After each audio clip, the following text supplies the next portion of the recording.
第21章，路上数日，能踏上陆地，着实让我感慨万千。内德兰德用脚跺了跺地面，仿佛要宣告对这片土地的主权。然而，距离我们成为尼摩船长口中的鹦鹉螺号的乘客，实际上也就是他的阶下囚，才不过2个月。几分钟后，我们便靠近了海岸。地面几乎完全由珊瑚构成，但一些干涸的河床点缀着花岗岩的碎块，表明这个岛屿是由原始地层形成的。远处，一片壮丽的森林遮挡了地平线，高达60米的参天大树之间，垂挂着一串串藤萝，宛如天然的吊床，随风轻漾。其间遍布着含羞草、榕树、木麻黄、油木、朱槿、鹿兜树和棕榈树，种类繁多，交错生长。在它们浓密的华盖之下，这些巨大树干的脚边生长着兰花、豆科植物和蕨类植物。加拿大人无暇欣赏这些巴布亚植物的美丽，他更注重实际的用处。他发现一棵椰子树，砍下一些果实，劈开后，我们喝了椰子水，吃了椰子肉。那种满足感与鹦鹉螺号上的饮食形成了鲜明对比。太棒了，内德兰德说道。美味绝伦，孔塞伊应道。我希望你们的尼摩船长不会反对我们装一船椰子到他船上，加拿大人说。我想他不会反对，但他自己是不会尝的，我回答。那可真是他的损失，孔塞伊说。对我们来说更好，这样我们就能多分到一些了，内德兰德补充道。只有一件事，内德，我对正准备再砍一棵椰子树的鱼叉手说，椰子固然好，但在装满小船之前，我觉得我们应该先探查一下岛上，是否还有其他同样有用的东西，一些新鲜蔬菜。对鹦鹉螺号的储藏室来说会是受欢迎的补给。先生说得对，孔塞伊回答，我建议在船上留出3个位置，一个放水果，一个放蔬菜，第3个放猎物。不过猎物的影子我还没见到呢。别着急，孔塞伊，加拿大人回答道。那么，我们继续探险吧，我说。但要睁大眼睛。虽然这个岛看起来荒无人烟，但很可能有一些对猎物种类不像我们这么挑剔的家伙。嘿，内德兰德说着，意味深长地动了动下巴。哎呀，内德，孔塞伊惊叫道。说实话，加拿大人补充道，我开始理解吃人肉的妙处了。内德，你在胡说什么？孔塞伊反驳道，你一个食人族，我再也不敢在你身边安心了，何况我们还是同舱室的伙伴。难道我某天醒来会发现自己被吃掉了一半？孔塞伊朋友，我非常喜欢你，但还没到非不得已要吃掉你的地步。内德兰德回答。我可不信，孔塞伊回答道，那咱们还是去打猎吧。无论如何得打到一只野味来满足这位食人族的胃口，否则先生某天会发现他的仆人只剩下半截了。他们俩开着玩笑，我们则深入到森林浓密的树荫下。2个小时里，我们朝各个方向都走了一遍。运气眷顾了我们对食用植物的搜寻，热带地区最有用的产物之一，为我们提供了船上缺乏的珍贵食物。我说的是面包树，在格布罗尔岛上非常多。我主要看到的是马来语中称为 Rima 的无籽品种，这种树以其笔直的树干而著称，高约40米。它那优美圆形的树冠由巨大的多裂叶片构成，博物学家一眼就能认出这种已在马斯克林群岛成功引种的菠萝蜜属植物。在其茂密的枝叶间，凸显出直径1分米大小的球形大果实，果实外表有呈6边形排列的粗糙凸起。这是一种有用的植物，大自然赐予了那些缺少小麦的地区，无需任何耕种，一年有8个月都能结果。内德兰德对这些果实非常熟悉，他在多次航行中都吃过，并且知道如何烹制这种可食用的部分，因此一看到它们，他的食欲就被激发起来，再也无法克制。先生，要是不尝尝这种树的果肉，我非死不可。他对我说。吃吧，内德，尽管吃，我们来这里就是为了做实验，那就试试吧。不会很久的，加拿大人回答道。他拿出一个放大镜，用干树枝点燃了一堆火，火苗欢快地噼啪作响。与此同时，孔塞伊和我挑选了最好的面包果，有些还不够成熟，厚厚的果皮下是白色但纤维不多的果肉，另外许多黄澄澄胶状的果实则正等着被采摘。这些果实没有核。孔塞伊拿了10几个给内德兰德，内德把它们切成厚片后放在炭火上烤，他一边烤一边不停地说：“您瞧着吧，先生，这面包有多好吃。尤其是我们这么久没吃过面包了。”孔塞伊说。这可不只是面包，加拿大人补充道，这是美味的糕点。您从没吃过吗，先生？没有，内德。那就准备尝尝鲜美的东西吧。如果您觉得不好吃，我就不再是鱼叉手之王了。几分钟后，果实暴露在火中的部分已经完全烤焦了，里面露出了白色的果肉，一种类似面包瓤的东西，味道让人想起朝鲜蓟。必须承认，这种面包非常美味，我吃了不少。可惜的是，这种果肉不能保鲜，我说，而且我觉得带一些上船也没什么用。怎么会没用？内德兰德叫道，您这是博物学家的说法，先生，但我可以充当面包师。孔塞伊，多采些这种果子，我们回去的时候带上。得上。你打算怎么处理它们？我问加拿大人。用它的果肉制作一种发酵的面团，可以无限期保存而不会变质。当我想用的时候，就在船上的厨房里烤制，尽管味道有点酸，但您会发现它非常可口。那么，内德，看来这种面包什么也不缺了。是的，教授，加拿大人回答说，他还缺点水果，或者至少是一些蔬菜。那我们就去找吧。采摘完毕后，我们便出发去搜寻，以补全这顿陆地午餐。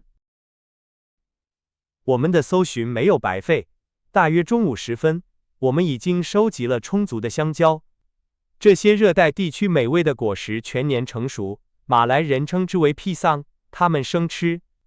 除了香蕉，我们还采摘了巨大的、味道浓郁的菠萝蜜，美味的芒果和个头惊人的菠萝。采摘这些果实花去了我们大部分时间，不过我们对此并不后悔。孔塞伊一直观察着内德。鱼叉手走在前面，穿过森林时，他熟练地采摘着各种能补充他们储备的优质水果。好了，内德朋友，你还缺什么吗？孔塞伊问道。哼，加拿大人哼了一声。怎么，你还不满意？这些植物算不上一顿正餐，内德回答，它们只是饭后甜点。那汤呢？烤肉呢？说的也是，我说，内德答应给我们弄些肉排，现在看来这事儿挺难办的。先生，狩猎不仅没有结束，甚至还没有开始呢。耐心点，我们最终会找到一些长毛的或长羽毛的动物，如果不是在这里，那就在别处。如果不是今天，那就是明天，因为我们不宜走得太远。孔塞伊补充道。而且，我建议我们回到小船上去。什么？现在就回去。内德惊叫道。我们必须在天黑前回去，我说。但是现在几点了？加拿大人问道。至少2点了，孔塞伊回答道。在陆地上时间过得真快啊，内德兰德叹了口气说道。出发，孔塞伊说。我们穿过森林返回，并顺便补充了我们的收获。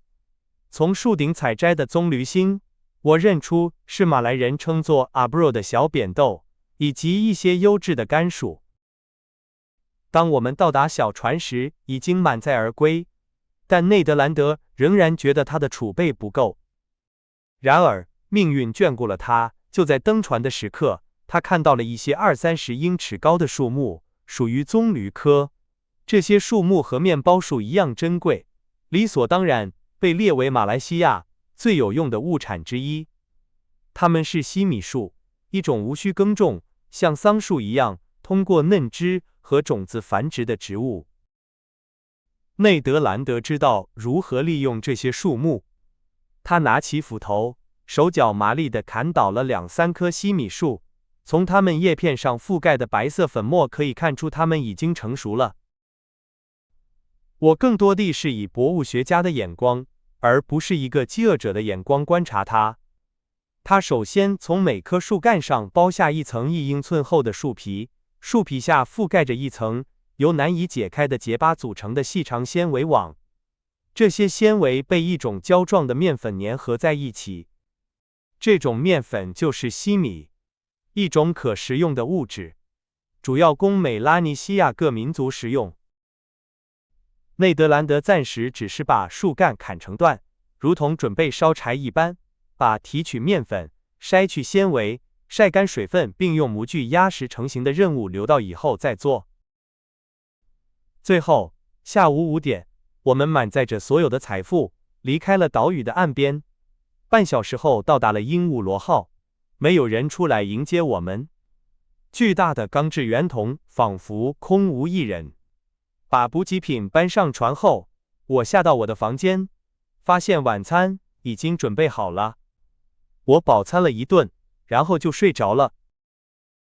第二天，1月6日，船上一切如常。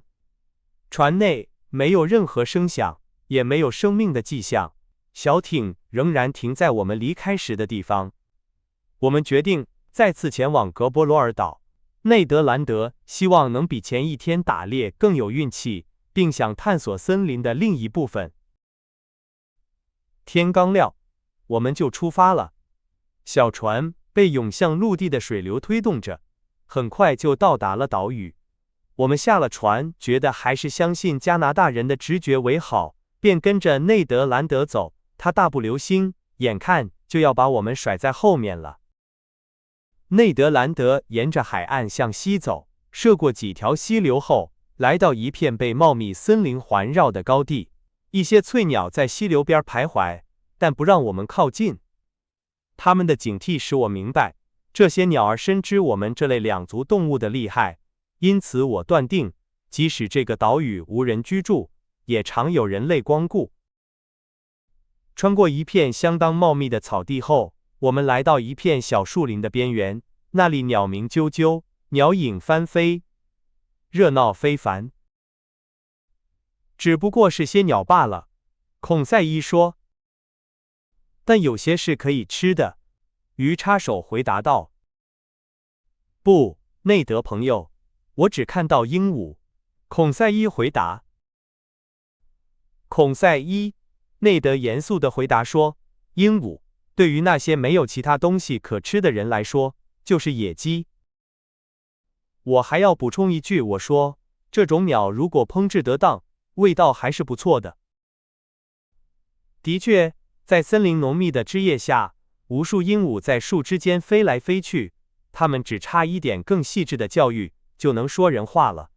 此刻，它们正与各种颜色的长尾小鹦鹉和神情严肃的凤头鹦鹉喋喋不休，后者仿佛在思考某个哲学问题。与此同时，鲜红的小鹦鹉像一缕被微风吹拂的纱线般掠过。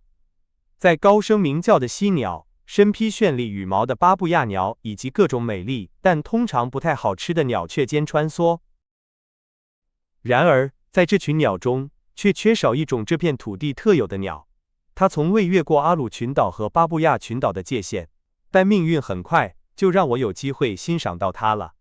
穿过一片不太茂密的矮树丛后，我们来到一片灌木丛生的平地，在那里，我看见一些美丽的鸟儿展翅高飞，它们长长的羽毛迫使它们逆风而行，它们波浪般的飞翔姿态、优美的空中曲线和变幻的色彩吸引并迷住了我的目光，我不难认出它们。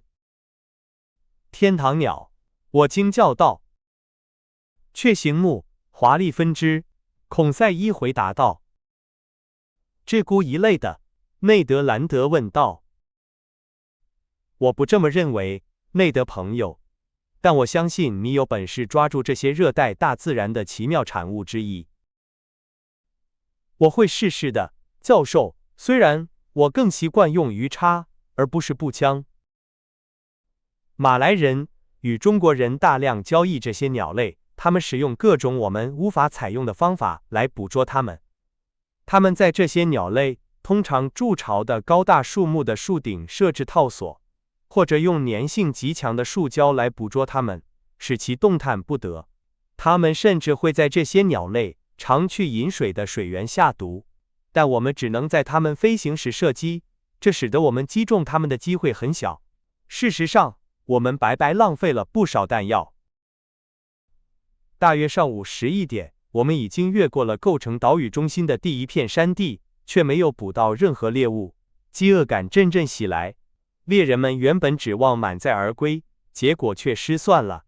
幸运的是，孔塞伊出乎意料的一箭双雕，解决了午餐问题。他打下了一只白鸽和一只斑鸠，它们被迅速拔毛，串在树枝上，用干树枝生火烤熟了。当这些有趣的动物烤得金黄时，内德准备了一些面包果。做完这些，我们便狼吞虎咽地把鸽子和斑鸠吃到只剩下骨头。我们觉得它们美味极了。据说，它们常吃的肉豆蔻会使它们的肉带有一种香味，成为一道佳肴。就好像肥母鸡是吃松露长大的一样，孔塞伊说。现在，内德，你还缺点什么？我问加拿大人。一块4条腿的肉，阿隆纳斯先生，他回答，这些鸽子不过是开胃小菜，用来暂时缓解饥饿罢了。除非我猎到一只有排骨的动物，否则我不会高兴的。我也是，内德，除非我抓到一只天堂鸟。那么我们继续打猎，不过要往海边走。孔塞伊说，我们已经到达了山脚下的缓坡，我想最好还是回到森林地带去。这是个明智的建议，我们采纳了。走了1个小时后，我们来到一大片西米树林，一些无毒的蛇在我们经过时逃走了。天堂鸟在我们靠近时躲藏起来，我已经不抱希望能抓到它们了。这时，走在前面的孔塞伊突然弯下腰，发出一声胜利的欢呼，然后带着一支绚丽的标本向我走来。太棒了，孔塞伊先生过奖了，孔塞伊回答道。怎么，小伙子，你真是好样的，活捉了这样一只鸟，而且是用手。如果先生仔细看看，就会发现我并没有什么了不起的，孔塞伊说。为什么？因为这只鸟醉得像个酒鬼。喝醉了。是的，他先生，因为他吃了我在树下发现的那些肉豆蔻。瞧，内德朋友，瞧瞧放纵的严重后果。见鬼！加拿大人反驳道，如果是因为我这2个月喝的杜松子酒，我可不该受这种责备。我检查了那只奇特的鸟，发现孔塞伊没有说错，这只鸟被浓烈的果汁灌醉，已经变得无力，它无法飞行，走路也摇摇晃晃，但这并不困扰我，我让它好好睡一觉。这只鸟属于巴布亚及其邻近岛屿上已知的8个天堂鸟品种中最美丽的一种，被称为大绿宝石，是最稀有的品种之一。它长30厘米，头部相对较小，眼睛也小，位于喙的开口附近。它展现出令人赞叹的色彩变化，喙呈黄色，腿和爪呈棕色，翅膀呈米色，翼尖呈紫色，头部和颈后呈淡黄色，喉部呈翠绿色，腹部和胸部呈深棕色。2条角质丝状羽毛从尾巴上部伸出，与它长而轻盈的羽毛一起，构成了这只奇妙的鸟。当地人给它起了个富有诗意的名字——太阳鸟。我非常希望能把这只精美的天堂鸟标本带到巴黎，捐赠给植物园，那里还没有活的标本。那么，它很稀有吗？加拿大人用猎人的口吻问道。他从艺术角度对猎物的评价不高。非常稀有，我的朋友，而且活捉非常困难，即使是死的天堂鸟，也是一项重要的交易品。因此，当地人想出了伪造它们的方法，就像伪造珍珠或钻石一样。什么？孔塞伊惊叫道：“伪造天堂鸟？”是的，孔塞伊先生知道当地人的方法吗？非常清楚。在冬季风期间，天堂鸟会脱落它们尾部周围那些华丽的羽毛，博物学家称之为尾下腹羽。伪造者收集这些羽毛，巧妙地装到一只事先被残害的可怜鹦鹉身上，然后他们给缝合处染色，给鸟上漆，再把这些独特的工业产品卖给欧洲的博物馆和爱好者。好吧，内德兰德说，即使它不是原来的鸟，但仍然是它的羽毛。只要这东西不是用来吃的，我就觉得没什么不好。但是，如果说我因捕获那只鸟而如愿以偿，加拿大猎人的愿望却没有实现。幸运的是，大约2点钟，内德兰德打死了一头漂亮的野猪，当地人称之为 Barry Outong。这只动物正好能为我们提供真正的4足动物肉，受到了欢迎。内德兰德对他的枪法非常自豪。那头猪被电击子弹击中，当场毙命。加拿大人熟练地将它剥皮去内脏，然后切下6块排骨，准备做一顿丰盛的晚餐烧烤。之后我们继续打猎。内德和孔塞伊又将大显身手。2位朋友在灌木丛中搜寻，惊起了一群袋鼠。它们拥有弹性的后腿，跳跃着逃跑。但这些动物逃跑的速度不够快，没能躲过电击弹的追捕。啊，教授！内德兰德在猎人的兴奋中叫道：“多么美味的肉，尤其是炖着吃！这可是给鹦鹉螺号的储备啊！2只、3只、5只都打倒了。想到我们要把这些肉都吃掉，而船上那些笨蛋连一小块都尝不到，真是……我想，如果这位热情的加拿大人不那么多话，他可能会把整群袋鼠都消灭掉。但他只满足于猎获了10来只这些有趣的有袋动物。正如孔塞伊指出的，它们构成了无胎盘哺乳动物的第1个母。它们是些体型较小的动物，一种通常栖息在空心树干里的袋鼠兔，速度惊人。虽然它们的个头不大，但至少能提供非常不错的肉。我们对狩猎的结果感到满意。兴高采烈的内德兰德提议第2天再回到这个迷人的岛屿，他想把岛上所有能吃的4足动物都消灭掉，但他没有料到接下来会发生什么。